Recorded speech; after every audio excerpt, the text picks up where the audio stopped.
Shalom jemaat yang dikasihi Tuhan, puji nama Tuhan, kembali kita bertemu dalam night worship. Kali ini kita patut bersyukur kepada Tuhan bahwasanya Tuhan Yesus sangat baik, amin. Mari sebelum kita mulai ibadah kita mau sama-sama berdoa. Terima kasih Tuhan Yesus, kami bersyukur kepadamu Tuhan, buat kasih setiamu yang tidak pernah berhenti mengalir dalam kehidupan kami. Kami bersyukur Tuhan sampai dengan detik ini, tidak pernah sekalipun Engkau meninggalkan kami. Tidak pernah sekalipun Engkau Tuhan mengecewakan kami. Kami bersyukur, kami bangga punya Allah seperti-Mu. Engkau baik, sungguh baik Tuhan. Dan kami mau nyatakan bahwa tidak ada yang seperti Engkau Yesus. Kami bersyukur Tuhan punya Allah seperti-Mu. Terima kasih Tuhan. Malam hari ini Tuhan, kami rindu mempersembahkan syukur kami dari hati kami yang terdalam. Dengan sungguh kami menyatakan bahwa Engkau baik. Kami berterima kasih buat segala kejadian yang terjadi dalam hidup kami. Semuanya Tuhan kami tahu mendatangkan kebaikan bagi kami yang mengasihi Tuhan. Terima kasih Tuhan Yesus. Yang kami tahu Tuhan, malam hari ini Engkau hadir untuk setiap kami. Di setiap rumah kami percaya Engkau hadir melawat setiap kami, memenuhi kami Tuhan. Kami mau Tuhan persembahkan hidup kami sebelum kami beristirahat kepada Tuhan. Kami persembahkan hari ini Tuhan, biar hari ini menjadi hari yang menyenangkan hati Tuhan. Terima kasih Tuhan Yesus, terima kasih. Terima kasih Tuhan. Dalam nama Tuhan Yesus Kristus, kami telah berdoa dan mengucap syukur. Haleluya.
Yesus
yang kami perlukan.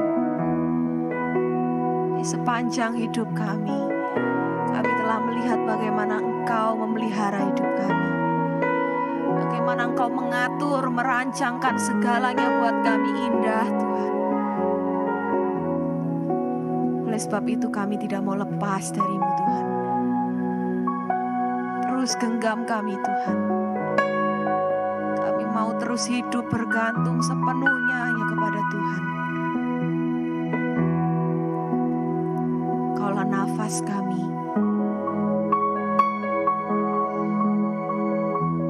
Kami sangat memerlukan Engkau, Tuhan Yesus. Terima kasih buat kasih setia-Mu, Tuhan. Terima kasih buat penyertaan-Mu yang sempurna.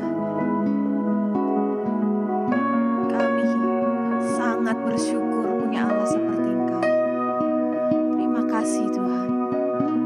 Berfirman-Lah buat kami malam hari ini, Tuhan. Kami rindu Engkau terus berbicara buat setiap kami.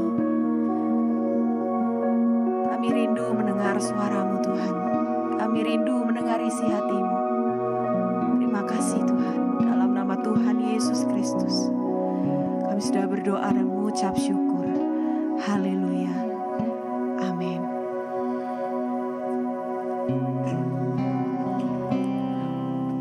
Ya, shalom, selamat malam Bapak Ibu. Malam hari ini kita akan kembali merenungkan kebenaran firman Tuhan. Dan malam hari ini kita akan membaca bersama-sama di dalam Lukas pasal yang ke-15 ayat yang ke-28. Lukas pasal 15 ayat yang ke-28. Maka marahlah anak sulung itu dan ia tidak mau masuk. Lalu ayahnya keluar dan berbicara dengan dia. Ya, untuk lengkapnya Bapak Ibu bisa baca di rumah perikop tentang anak sulung dan anak bungsu ini, anak yang terhilang. Gambaran tentang anak yang terhilang ini seringkali fokus dan titik berat kita kepada anak bungsu, yaitu anak yang terhilang. Tetapi sebenarnya dari ayat ini kita bisa melihat ada sebuah keadaan kondisi yang juga sepertinya tidak rohani dan tidak benar juga. Di mana kita bisa melihat bagaimana kondisi anak sulung yang merasakan dia betul-betul marah. Kita bisa lihat bagaimana anak sulung ini marah saat dia bisa melihat adiknya yang sudah menghambur-hamburkan uang dan sebagainya, ya. Jadi minta warisan lebih awal, dan dia pulang dalam keadaan yang sudah tidak punya apa-apa lagi. Gambaran ini, anak sulung ini jarang sekali orang menyorotnya. Tetapi malam hari ini kita akan melihat bahwa tipe anak-anak seperti anak sulung ini banyak sekali. Dan ini justru yang tidak terlihat. Orang-orang seperti ini sepertinya berada di dalam gereja, di rumah Tuhan, di tempat-tempat ibadah, di rumah-rumah Tuhan. Mereka tidak jauh, mereka tidak meninggalkan jam-jam ibadah, mereka setia dan lain sebagainya. Tetapi kita bisa melihat bagaimana anak sulung ini ternyata juga dia terhilang di dalam rumahnya sendiri. Dia mengalami kehilangan identitas dirinya, identitas akan apa yang menjadi keberadaannya. Dia ini anak sulung dan berada dalam rumah bapaknya. Bagaimana mungkin dia bisa merasakan kehilangan dan terhilang di rumahnya sendiri? Kadang-kadang kita tanpa sadar kita berada dalam situasi dan kondisi yang sama. Kita seolah-olah masih menjadi orang Kristen, setia melayani Tuhan. Kita setia bergereja, melakukan banyak aktivitas. Bahkan sebagai penatua mungkin, kepala koordinator, dan lain sebagainya. Ada merupakan key person, jadi orang-orang penting yang ada dalam sebuah gereja. Tetapi seringkali saya melihat juga fenomena ini terjadi untuk orang-orang yang tidak terkecuali orang-orang seperti ini. Bapak Ibu, ini menjadi sebuah hal yang harus kita pikirkan. Kadang-kadang bagaimana kita melihat dalam satu gereja misalnya, ada gambaran kita melihat orang yang begitu mungkin sudah berbuat dosa cukup banyak begitu ya. Dan tiba-tiba dia meninggalkan pelayanan dan suatu saat dia kembali lagi melayani Tuhan. Ayo jujur, kadang-kadang kita tidak bisa menerima. Wah, masa orang seperti itu melayani Tuhan? Orang yang sudah jatuh dalam dosa. Seolah-olah kita bertindak sebagai orang yang merasa dirinya benar sendiri, merasa diri kita baik sendiri, yang tidak pernah buat kesalahan. Itu sering terjadi. Mari kita belajar. Kita ini orang-orang yang ada di gereja, sikap kepribadian kita harus berbeda. Harus berbeda dari orang-orang di luar sana. Kalau orang luar di sana bisa menolak, fine, dia tidak ngerti kebenaran. Tapi bagaimana dengan kita yang mengerti kebenaran? Kita tahu kebenaran. Firman Tuhan setiap minggu kita dengar. Bahkan setiap hari kalau kita rajin membaca Alkitab, kita membacanya firman Tuhan menjadi asupan rohani kita. Tetapi kita tidak bisa mengaplikasikan apa yang kita tahu dan kita mengerti itu. Firman Tuhan hanya sebatas menjadi pengetahuan kita saja. Hanya menjadi sesuatu yang sign dalam diri kita, tidak teraplikasikan sama sekali. Bapak Ibu, mari kalau kita ada di gereja, kita dianggap sebagai orang Kristen ya. Terutama kalau kita mendapati orang yang salah. Ya, wah, maaf bicara, jangan dikeroyok, ya. Udah salah, wah, yang merasa dirinya benar ini langsung, ayo habisin, kan gitu ya. Lu salah begitu ya, yang merasa dirinya benar semua seolah-olah menjadi kelompok yang, wah, kelompok yang benar sendiri. Dan bagaimana orang yang saat itu bersalah dan mau bertobat masuk di sebuah komunitas model seperti itu? Berat Bapak Ibu, lari nanti itu orang, tidak jadi berkat kita sudah. Ayo kita sama-sama renungin. Banyak deh kesalahan di gereja, nggak terkecuali, banyak kita jumpai yang bisa menjadi sebuah topik kita untuk menyalahkan atau menyampaikan, menyatakan sebuah kesalahan orang tersebut. Tetapi sekali lagi kita sudah belajar, kita jangan sampai menjadi orang-orang yang terhilang di dalam gereja. Jangan merasa sok benar. Kita mengkotak-kotakan, oh ini orang yang tidak mengerti Alkitab, ini yang tidak sekolah Alkitab. Waduh, itu bahaya banget itu malahan. Ya, mau sekolah Alkitab, tidak sekolah Alkitab, yang penting jadi pelaku firman Tuhan. Amin. Pelaku firman Tuhan itu lebih penting. Ya, pengajaran apapun yang kita boleh pelajari itu tidak akan menjadi apa-apa kalau tidak bisa kita aplikasikan dalam hidup kita. Ya, jangan merasa diri kita ya, mimbar ini suci begitu ya. Waduh, ini bahaya ya. Hari ini saya pakai baju putih. Minggu lalu saya ngomong baju putih, sekarang saya pakai baju putih. Jadi hari ini kita bisa melihat bagaimana ya orang yang di depan mimbar seolah-olah pakai baju putih kudus semua begitu. Enggak seperti itu. Bapak Ibu, fungsi gereja itu adalah tempat di mana orang-orang yang berdosa, Tuhan datang itu untuk menyelamatkan orang berdosa, bukan orang-orang benar. Kalau orang-orang benar Tuhan tidak perlu mati di atas kayu salib untuk kita semua. Kalau hidup setiap orang itu benar semua, tidak perlu Bapak Ibu. Sama, fungsi gereja juga begitu. Sehingga kita mau legowo, kita mau berbesar hati. Kalau ada rekan-rekan, saudara seiman kita atau di luar kita, dimanapun kita berada, kalau kita menjumpai kesalahan mereka, kita mendapati dia melakukan hal-hal yang tidak sepantasnya, mari kita rangkul dia. Kita katakan welcome, mari saudaraku, sama-sama kita boleh bertumbuh bersama, kita mau kembali ke hal yang baik dan benar. Seperti itu, itulah fungsi dari gereja dan anak-anak Tuhan pada khususnya. Amin. Dan biarlah kebenaran firman Tuhan bisa kita renungkan menjadi kekuatan dan sesuatu hal yang bisa memberkati dan memperbaharui setiap pikiran perasaan kita. Mari sama-sama kita tundukkan kepala. Kami bersyukur Tuhan untuk malam hari ini kembali kami diingatkan bagaimana kami harus bersikap, kami harus bertutur kata, kami harus melihat sekeliling kami. Kami tidak seolah-olah menjadi hakim-hakim, kami merasa diri kami benar sendiri. Kalau kami menjadi orang seperti itu, maka kami adalah orang-orang yang juga terhilang. Tidak beda dengan orang-orang yang sudah melakukan kesalahan, yang kembali sedang bertobat, mau bertobat. Dan kami menjadi pribadi yang terhilang di tempat kami sendiri, dalam rumah Tuhan, di gereja kami sendiri. Biarlah Tuhan kebenaran firman-Mu membawa kami kepada sebuah kedewasaan rohani, menjadi orang pribadi yang menjadi berkat, menjadi bejana saluran belas kasih Tuhan itu tercurah melalui hidup kami. Terima kasih Bapa. Sebentar kami akan beristirahat. Biarlah istirahatan kami boleh menjadi peristirahatan yang benar-benar menyegarkan tubuh kami. Terpujilah Tuhan dari kekal sampai kekal. Di dalam nama Yesus kami alaskan doa kami. Amin. Selamat malam Bapak Ibu, Tuhan memberkati.